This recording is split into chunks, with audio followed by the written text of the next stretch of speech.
San José, por Karol Wojtyła. Me propongo escribir acerca de San José, personaje que nos es conocido entera y exclusivamente por los evangelios de San Mateo y San Lucas. Así pues, el conocimiento de este personaje está estrechamente relacionado a la manera en que cada uno de nosotros sepamos leer esos evangelios. La forma más sencilla de leerlos es yuxtaponer los hechos de los que José forma parte, ya como legítimo esposo de María, ya como legítimo padre de Jesús, pater putativus, dice la liturgia, es decir, aquel cuyas actuaciones le hicieron pasar a los ojos de los demás por padre de Jesús. La opinión de su pueblo estaba refrendada por su conducta externa y legal. A la vez, esta paternidad legal de José ocultaba totalmente los misterios de la encarnación del Hijo de Dios y de la concepción virginal de María. José era quien protegía estos misterios ante los demás, pero a su vez era personalmente consciente de los mismos, convirtiéndose en el primer iniciado en la realización y obra de la encarnación de Dios. No podemos, por tanto, permanecer ajenos e indiferentes al leer los hechos ligados estrechamente al nacimiento de Jesús, a la huida de Egipto, en la que José jugó un papel tan activo y destacado, y a la convivencia con Jesús durante los casi 30 años de su vida oculta en Nazaret. No se sabe, por lo demás, si durante esos 30 años su padre adoptivo le acompañó hasta el fin. En todo caso, desde el momento en que Jesús comenzó su vida pública, no vuelve a mencionarse en el Evangelio la persona de José entre los vivos. La suma de hechos que encuadran la vida de José no es excesiva, pero comporta en cambio un peso específico, de forma que todos y cada uno de ellos están en estrecha relación y unión orgánica con un hecho fundamental, evangélico, con el hecho de la encarnación.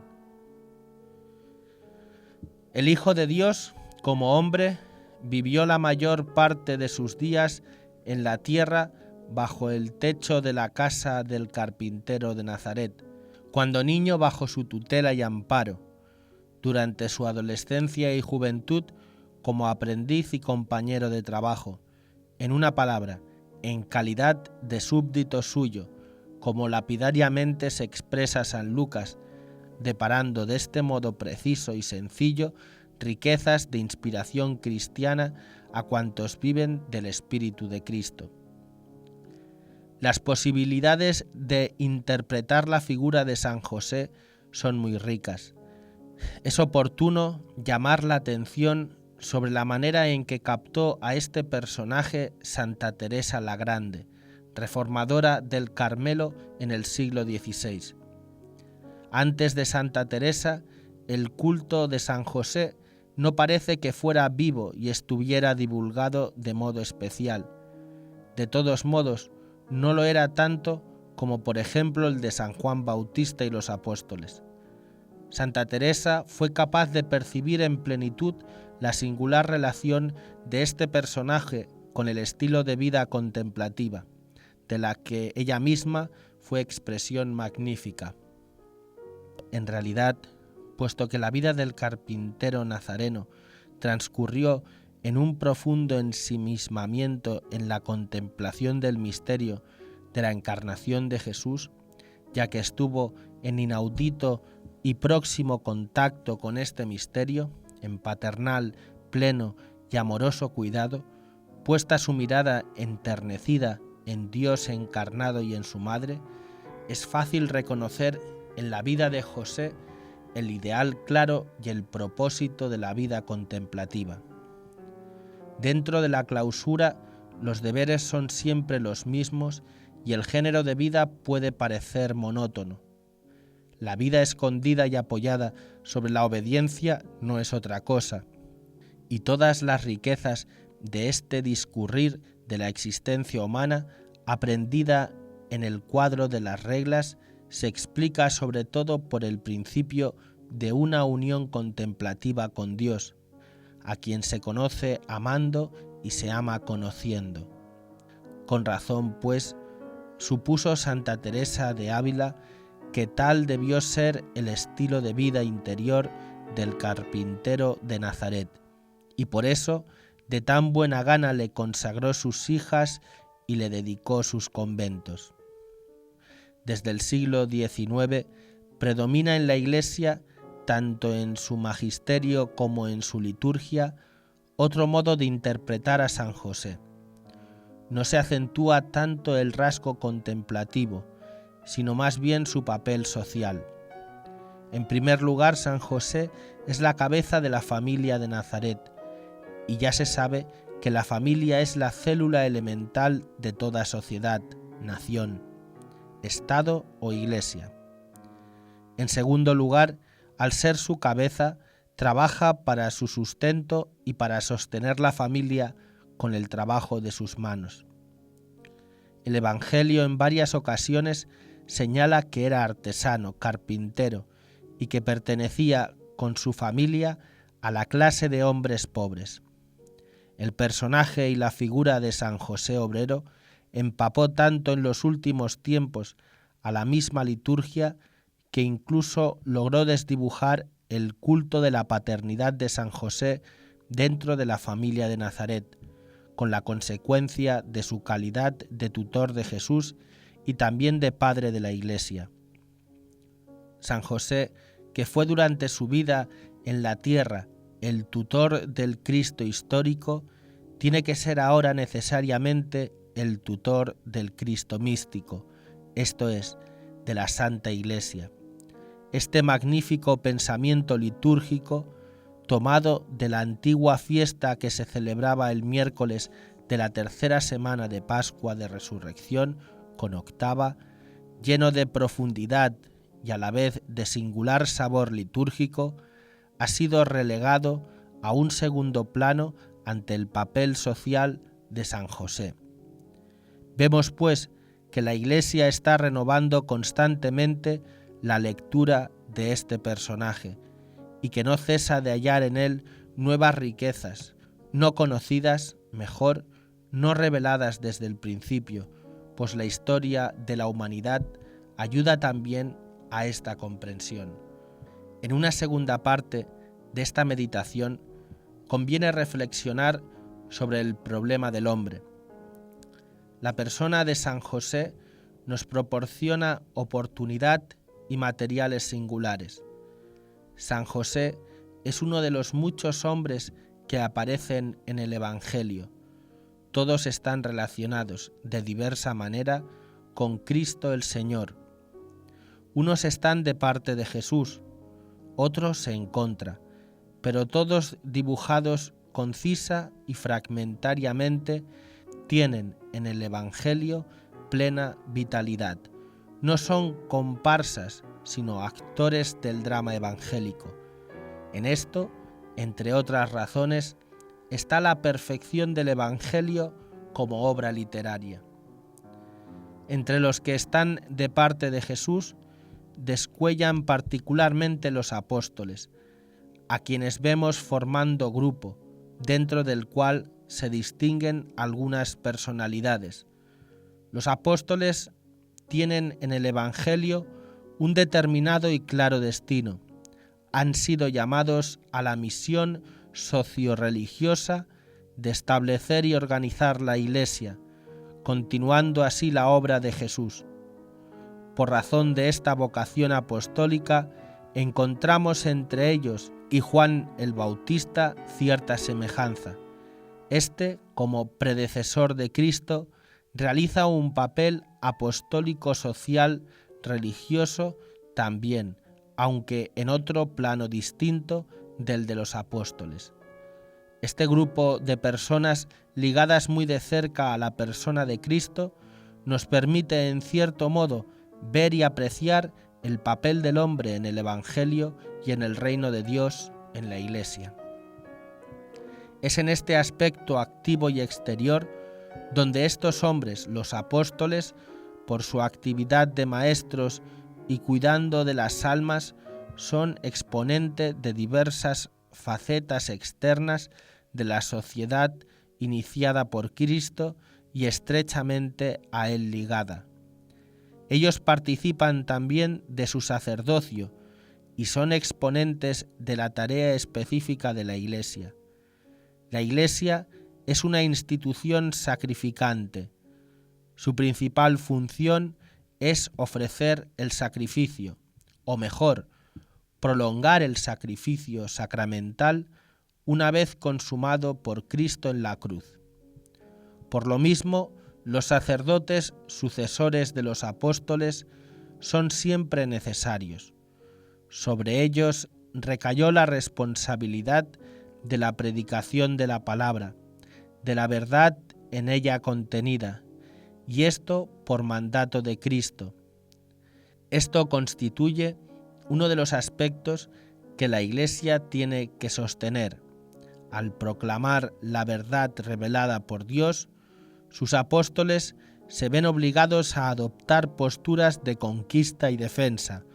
Cristo, llamando a los hombres para ser sus apóstoles, levantó totalmente a una nueva esfera, honrosa para ellos, esa necesidad de combate, de lucha y de conquista. Sin embargo, como enseña la historia, los hombres de guerra se dividen en soldados y oficiales.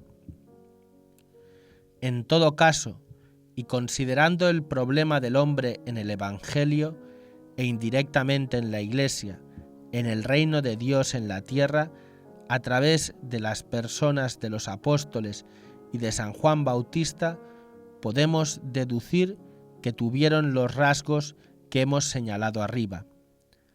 La persona de San José cierra este cuadro. El caso es significativo.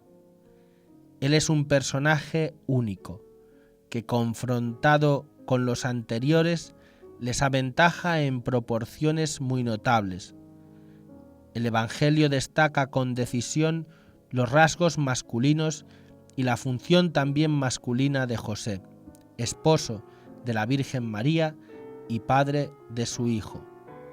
Él es el defensor y antes que nada el tutor de la persona de Cristo. Esta cualidad de tutor, de padre, nos parece no solo la primera, sino más fundamental que toda la actividad exterior, social y organizativa de que venimos hablando. El Evangelio nos sugiere esta jerarquía. En el problema se nos muestra en dos vertientes al menos. Una, la de los apóstoles y San Juan Bautista, y otra, la personalidad de San José. Conjuntando ambas vertientes, obtenemos la total personalidad, plenitud del hombre. El hombre debe ser no solamente social, organizador, propagador y defensor de una idea, sino además padre y tutor de todo esto. De otra forma, no realiza en sí mismo esta total plenitud moral de su personalidad masculina. La personalidad de San José tiene un peso específico muy considerable en el Evangelio, y el tipo de hombre que configura su persona en sí nos señala no solamente la disposición natural de las fuerzas y relaciones reinantes en la vida humana, sino también esa otra disposición de fuerzas y relaciones dominantes en el reino de Dios en la tierra, en la Iglesia. La Iglesia, en su configuración externa, es la organización, la sociedad transparentemente organizada, pero en su interior es la familia de Dios. Gracias a su comunidad de fines y de su vida sobrenatural. Por lo mismo, toda su actividad externa, socialmente organizada por el hombre dentro de la Iglesia, debe estar impregnada del espíritu de paternidad o tutela. En caso contrario, esa actividad, a pesar del posible esplendor externo, se realizaría dentro de un vacío interior.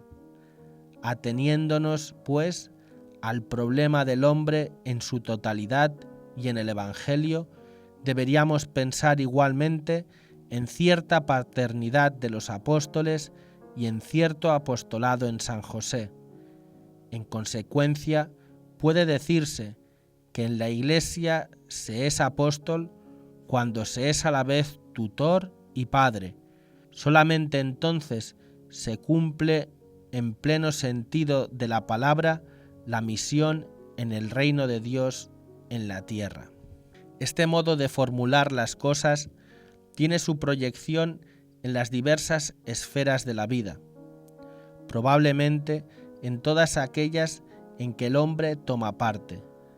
Este punto de vista abarca, de una parte, la paternidad y espiritualidad de los sacerdotes, pastores de almas, y aún la de los célibes voluntarios en su proyección social, y de otra, el apostolado de los padres de familia, hombres de diversas profesiones y trabajos, sobre cuyos hombros recae la responsabilidad de la madre y de los hijos, de manera semejante a como recayó sobre los hombros de José de Nazaret.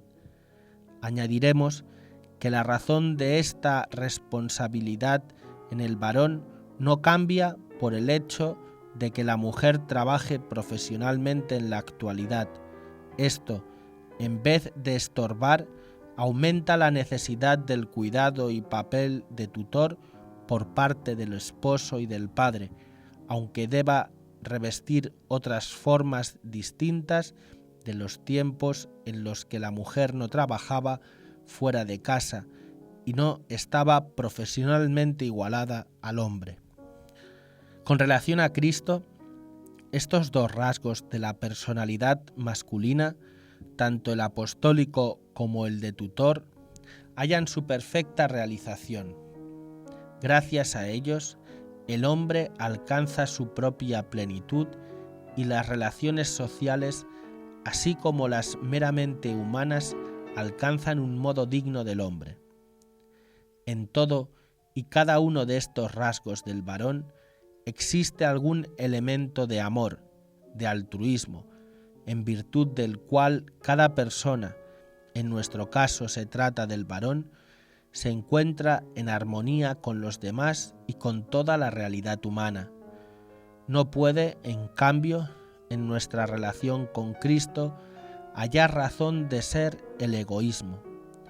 El egoísmo excluye de toda estructura humana los rasgos mencionados, es decir, el rasgo apostólico y el de tutor, la impronta del apóstol y del padre, a cuyo conocimiento nos conduce la reflexión evangélica.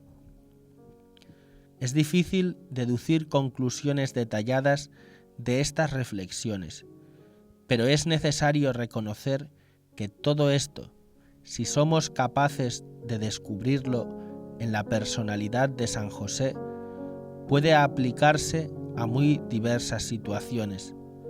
La moral cristiana, apoyada en el Evangelio, tiene carácter profundamente personal. Después de todo, no conduce a reglas estrictas, aunque en el Evangelio se hallen muchas frases con carácter de norma, así como muchos preceptos, recomendaciones y consejos. Sin embargo, más significativa que estas normas es la elocuente conducta de personas que con su proceder nos invitan a la reflexión. Ya hemos dicho que los personajes del Evangelio no son meros comparsas, sino actores vivos. ¿Es que el personaje, la persona, puede servir de norma para los demás? Directamente no, pero indirectamente proporciona las bases para nuestras reflexiones de carácter normativo y aún nos provee de estímulos interiores para llegar a su imitación. La imitación de que hablamos aquí nada tiene que ver con la repetición de actos exteriores. Es indudable que la persona de San José, meditada a la luz del amplio contexto evangélico, puede conducirnos ciertamente a una confrontación con la vida actual. Antiguamente se puso el acento en sus relaciones con las almas contemplativas, pero también contiene los rasgos que le hacen modelo del hombre contemporáneo, aprisionado por sus tareas y obligaciones. La personalidad de San José le permite acercarse a los más profundos valores humanos, así como igualmente al pensamiento de Dios. Permíteme entender quién es el hombre en el pensamiento de Dios y lo que el hombre debe ser. Todo esto es probablemente mucho más válido que la norma de proceder excesivamente detallada.